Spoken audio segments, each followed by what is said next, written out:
और नहीं खाया मखुआ मलाई मिश्री, नहीं जितवा से भगिया के स्वाद बिसरी। अच्छा असुनी बतिया हमार इना भावे जेवाना, हमरा सामने से जल्दी हटा दाना। ये गणेश के मम्मी, अरे मम्मी ए गणेश के मम्मी, अरे बस पाभर भाग खिया दाना, अरे खिया दाना हमसे ना पिसाई। आई ताली 1 1 1 2 3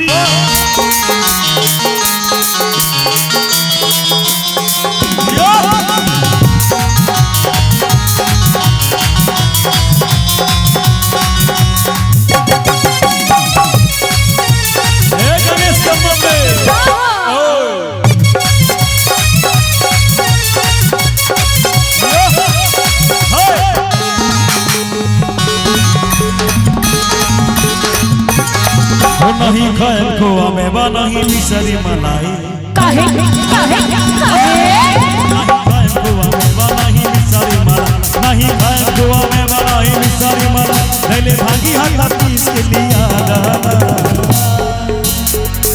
गणेश के ओकर मम्मी, ये गणेश के मम्मी, ये टोपी वाला के मम्मी, गणेश के मम्मी मतलब सबके मम्मी। हे गणेश के मम्मी हो बस पाभर भाग,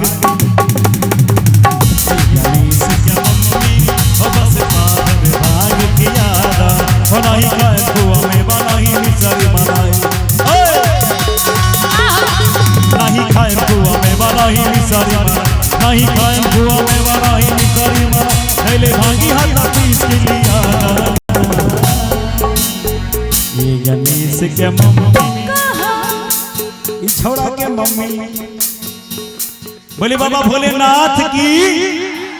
देखिए गणेश के मम्मी मतलब क्या, हमारे भोले बाबा, हमारे बाबा, हमारे दादाजी के बाबा, परदादा जी के बाबा और माता जी, सबके माता जी। तो चाहे हम हो चाहे सुधांशु भैया, सबके माता जी। आइए आगे देखिए कितना अच्छा है बच्चा, कैमरा लेके खड़ा है। ए गणेश के मम्मी, भैया देखिए भैया कुछ बोल नहीं रहे हैं, सिर्फ मुस्की चला रहे हैं। 1 मिनट रुकिए रुकिए, ये भैया इसलिए कुछ नहीं बोल रहे, समझ रहे कि भांग पीसने में हाथ का क्या स्थिति होता है।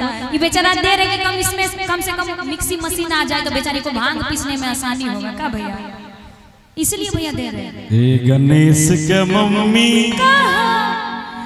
अरे बस पाभर भांग खिया दाना, गणेश के मम्मी ओ बस पाभर भांग अरे खिया दाना, अरे मांगे सरकार।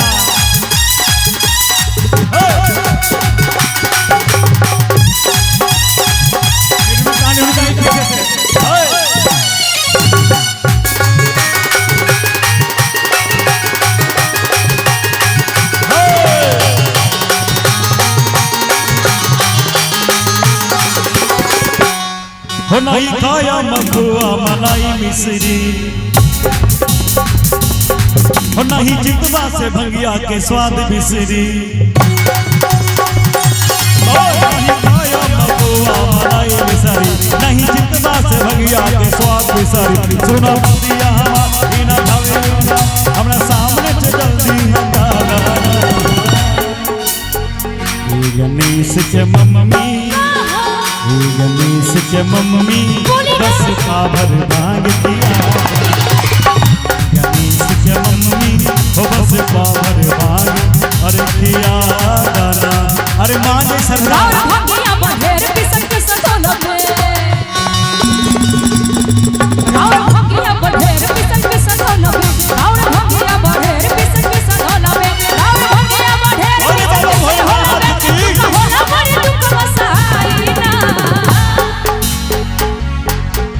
गणेश के पापा, गणेश के पापा हमसे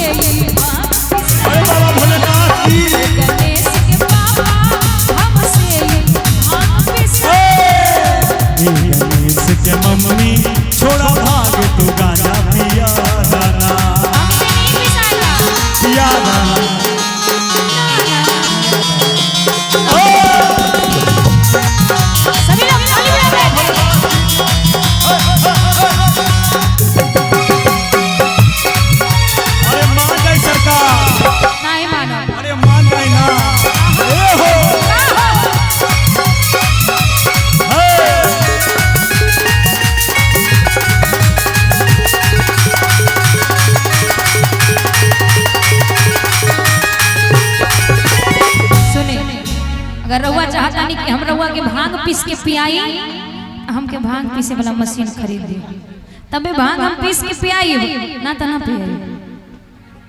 सोच ले का मुखिया जी सही बोल रहे हैं ना?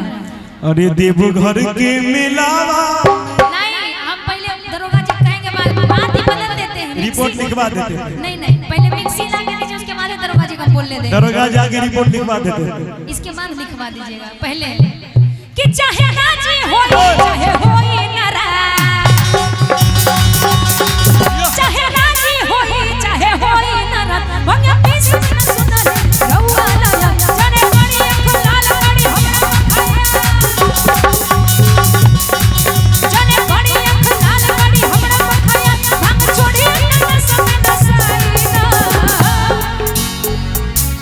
सरकार ए गणेश के पापा बोलो, ए गणेश के पापा हमसे भी भांग पिसाए, ए गणेश के पापा हमसे भी भांग पिसाए।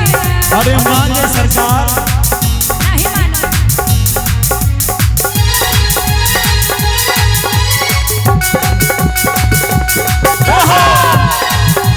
मिनट ताली बजाई पीछे से, माता जी हो जा।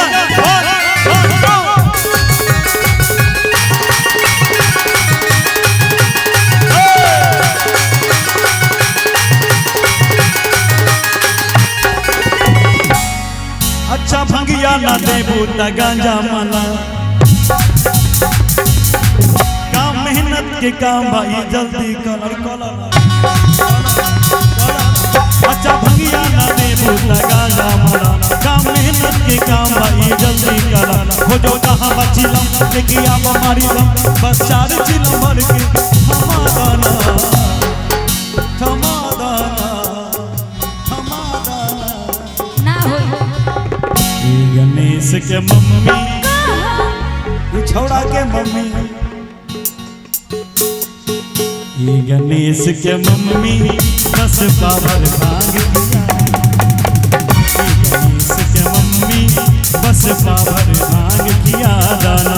रुकिए रोशन में रुकिए, नहीं कैसे चले जाइएगा आप? बिना मशीन कीन के दिए हुए आप मशीन खरीद के दीजिएगा कि नहीं? मशीन मुखिया जी खरीद देंगे, हमको औकात, हमको आप बताइए, तीनों लोग के स्वामी जो पूरे ब्रह्मांड को दान में दे सकते हैं, मुखिया जी पर डिपेंड हो रहे हैं कि मुखिया जी देंगे, मेरी औकात क्या? बताइए, बाबा भोलेनाथ जो है पूरे ब्रह्मांड को दान में दे सकते हैं, उनको मुखिया जी का परमिशन लेना पड़ेगा। अब बताइए हमको खरीद के दे पहले रिपोर्ट लिखा जाए। यस या नो? यस या नो? खरीद देंगे, खरीद दीजिएगा अगला साल। अगला साल नहीं, हम ना रहबो तोहर घर में भोला, हम ना रहबो तोहर घर में, हम ना रहबो